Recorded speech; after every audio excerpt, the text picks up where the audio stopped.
Hi అండి, అందరికీ నమస్కారం. అందరూ ఎలా ఉన్నారు? నేనైతే చాలా బాగున్నానండి. మరి ఒక మంచి వీడియోతో మీ ముందుకు వచ్చానన్నమాట. ఎలాంటి భయంకరమైన నరదిష్టి, నరఘోష, ఇంట్లో నెగిటివ్ ఎనర్జీ ఉన్న ఈ పరిహారం అనేది చెయ్యాలండి కంపల్సరీగా. ఈ పరిహారం 7 రోజుల్లో మార్పు అనేది మీకే తెలుస్తుందన్నమాట. ఎలాంటి ఇంటిలో భయంకరమైన నరదిష్టిని మనం పోగొట్టుకోవాలంటే మనం ఎలాంటి పరిహారాలు తీసుకొని ఇంట్లో మనశ్శాంతి అనేది ఉండాలనేది ఈ వీడియోలో తెలుసుకుందాం. మనము ఎప్పుడైనా ఒక ఇత్తడి ప్లేట్ అయినా రాగి ప్లేట్ అయినా తీసుకోవాలండి. ఈ పరిహారం మనం చాలా బాగా పనిచేస్తుంది. ఇందులో మంచినీళ్ళు పోయాలండి. ఎర్ర నీళ్ళు నిమ్మకాయతో దిష్టి అనమాట. ఇందులో మనము కుంకుమ వేసుకోవాలి. కొంచెం ఎర్ర నీళ్ళు అంటే కొంచెము కుంకుమ అనేది వేసుకోవాలన్నమాట. ఇలా కుంకుమ నీళ్ళు వేసుకోవాలి. కుంకుమ నీళ్ళు వేసుకున్న తర్వాత బాగా కలపాలన్నమాట. కలిపిన తర్వాత మనము ఎలాంటి మచ్చలు లేనటువంటి ఇలాంటి ఒక నిమ్మకాయని తీసుకోవాలండి. నిమ్మకాయని తీసుకొని దీనికి మనము కల్లుప్పు, లవంగాయి అనేది మనం పెట్టుకోవాలి. దీనిని సరిసమానంగా 4 భాగాలుగా ఇలా నిమ్మకాయ చేసుకోవాలన్నమాట. మనము నిమ్మకాయని కట్ చేసుకొని ఇందులో కల్లుప్పండి, ఎట్టి పరిస్థితుల్లోనూ మెత్తటి ఉప్పు అనేది పనికిరాదనమాట. ఇలా వేసుకున్న తర్వాత దాని మీద మనము ఉప్పు మీద చిటికెడు పసుపు వేసుకోవాలి. తరువాత చిటికెడు కుంకాన్ని వేసుకోవాలండి. ఇలా కుంకుమ వేసుకున్న తరువాత దాని మీద మనము 2 లవంగాయలు గుచ్చుకోవాలి. లవంగాయలు పెట్టుకోవాలండి. దీని మీద 2 లవంగాయలను పెట్టుకున్న తర్వాత దీని మీద మనము కర్పూరాన్ని పెట్టుకోవాలి. ఇలా కర్పూరం పెట్టుకున్న తర్వాత మనము ఈ కర్పూరాన్ని మనం అగ్గిపుల్లతో వెలిగించాలి. ఈ పరిహారం అనేది మనం ఇలా చేసిన ఈ పరిహారం ఎలా ఉపయోగపడుతుందంటేనండి, మనం ఎప్పుడైనా ఈ నిమ్మకాయ తీసుకున్నప్పుడు పాడైన నిమ్మకాయని తీసుకోకూడదండి. పరిహారం పనిచేయదు. దొడ్డు ఉప్పు మాత్రమే మనం తీసుకోవాలి. మెత్తడి ఉప్పు అనేది పనికిరాదు. మనము ఇలా తీసుకోవాలండి. ఇప్పుడు తర్వాత మనం ఏం చేయాలో చూపిస్తాను. ఇప్పుడు ఈ కర్పూరాన్ని మనం వెలిగించుకుందాం.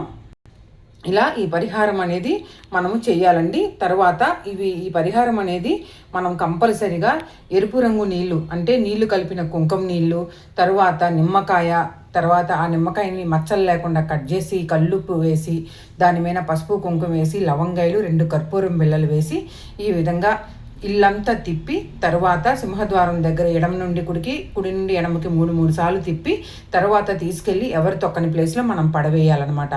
ఈ పరిహారం అనేది ఆదివారం, మంగళవారాలు మాత్రమే చేయాలండి. ఎలాంటి భయంకరమైన నరదిష్టి, నరఘోష ఇంట్లో నెగిటివ్ ఎనర్జీ అనేది వస్తుందండి. ఇది 7 రోజుల్లో మార్పు మీకే అనేది తెలుస్తుందన్నమాట. చూసారండి, నిమ్మకాయతో పరిహారం అనేది చాలా బాగా పనిచేస్తుందండి. నెగిటివ్ ఎనర్జీ పోయి పాజిటివ్ ఎనర్జీ వస్తుందన్నమాట. ఎడమ నుండి కుడి నుండి ఎడమకి సింహద్వారం దగ్గర మనం తిప్పుకొని ఎవ్వరితో మాట్లాడకూడదు అనమాట. మాట్లాడకుండా ఈ పరిహారం అనేది చేయాలండి. చాలా శక్తివంతమైన ఈ పరిహారం నిమ్మకాయ, లవంగాయలు, కర్పూరంతో బాగా పనిచేస్తుందండి. ఈ ఎర్ర నీళ్ళు భయంకరమైన నరదిష్టి అనేది పోతుందన్నమాట. చాలామంది ఉత్త నీళ్ళతో తిప్పుతుంటారండి. ఎర్ర నీళ్ళు భయంకరమైన నరదిష్టి పోగొడుతుందండి. ప్రతి ఒక్కరూ కూడా ఈ పరిహారం అనేది చేయండి.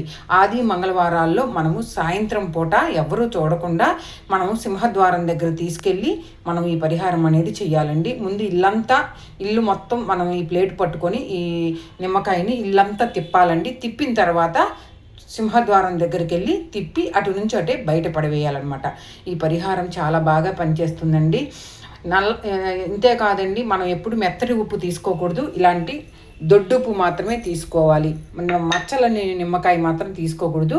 మంచిగా ఉన్న స్వచ్ఛమైన నిమ్మకాయ, కల్లుప్పు, లవంగాయలు 2, కర్పూరంతో ఈ పరిహారం చాలా బాగా పనిచేస్తుందన్నమాట. ఎంతటి నరదిష్టి, భయంకరమైన దష్టుల నుండి పోగొడుతుందండి. నరదిష్టి, నరఘోష, అనారోగ్యం ఉన్నా కూడా క్షణాల్లో మాయమైపోతుందన్నమాట. ఈ పరిహారం ఇంటికి పట్టిన నరదిష్టి పోతుందండి. మీరు ఎటువంటి కార్యాలు ఉన్నా కూడా మీకు మంచిగా జరుగుతుందన్నమాట. ఈ పరిహారం ఒక్కసారి పాటించి చూడండి, చాలా బాగా పనిచేస్తుందండి. ఎలాంటి నరదిష్టి, నరఘోషల నుండి కూడా విముక్తి పొందవచ్చు అనమాట. చాలామందికి ఇంట్లో నరదిష్టిగా ఉండి ఏ పనులు చేసిన సకాలంలో మనకు జరగవు.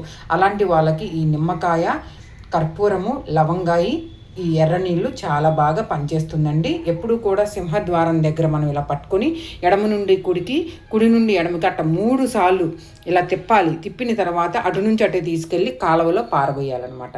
ఈ పరిహారం చేసి మీకు మార్పు వచ్చిందో లేదో నాకు కమెంట్లో తెలియచేయండి.